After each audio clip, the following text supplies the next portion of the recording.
parfait. Alors, installez-vous. On va démarrer parce qu'on a un programme un peu chargé, donc on aimerait bien terminer dans les temps.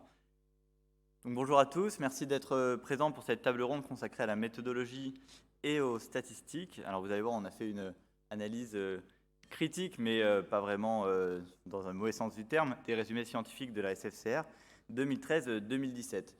Alors on voulait démarrer cette table ronde par expliquer un petit peu la démarche. L'objectif, vous l'aurez compris, c'est pas de pointer du doigt les gens ou les problèmes.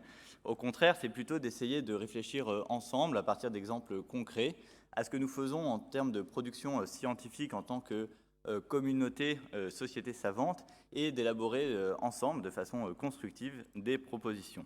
Alors pour ça, on est parti d'un échantillon de résumés sur la période 2013-2017. On a pris les résumés de la SFCR, l'ensemble des résumés, soit à peu près 200 résumés sur ces 5 années. On a laissé volontairement quelques années à partir de 2017 pour évaluer notamment les publications qui en découlaient.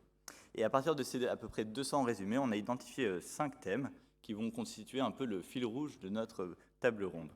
Alors quelques résultats descriptifs de cette série tout d'abord.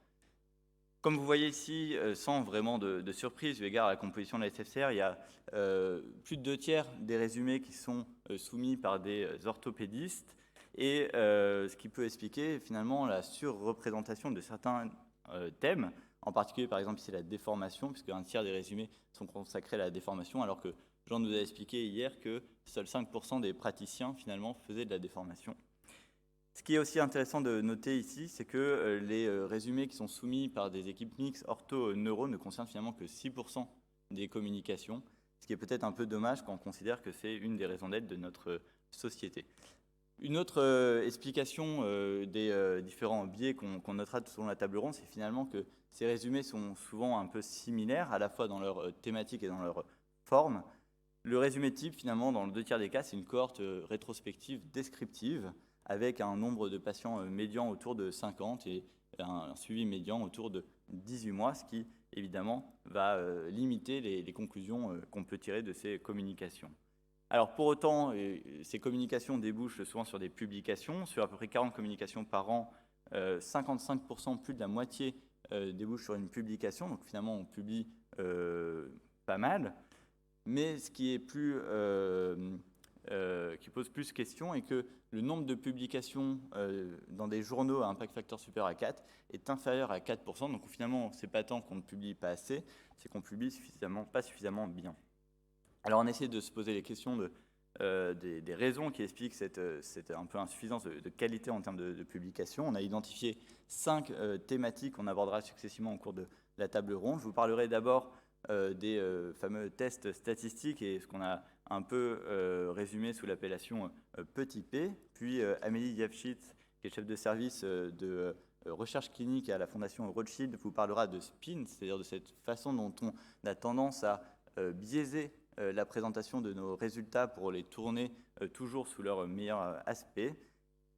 Arthur André, qui est neurochirurgien à Paris, vous parlera de l'utilisation des scores, et en particulier de ces auto-questionnaires qui peuplent un peu tous nos résumés, en prenant l'exemple de l'ODI. Puis Guillaume vous parlera d'études comparatives, en particulier en posant la question de la valeur des études comparatives observationnelles. Et enfin Yuri Jordanov, qui est urgentiste à Saint-Antoine et spécialiste en épidémiologie, nous parlera de ce qu'on appelle le waste, c'est-à-dire le gaspillage de la recherche, c'est-à-dire finalement ce qu'on regroupe souvent sous le sentiment de voir un peu les mêmes études présentées de la même façon, sans vraiment de conclusion très définitive. Et bien c'est ce qu'on appelle le waste. Vous avez compris que notre démarche est une démarche un peu constructive. On va partir d'un état des lieux que vous présentera Bertrand à travers l'enquête à laquelle j'espère que vous avez tous répondu.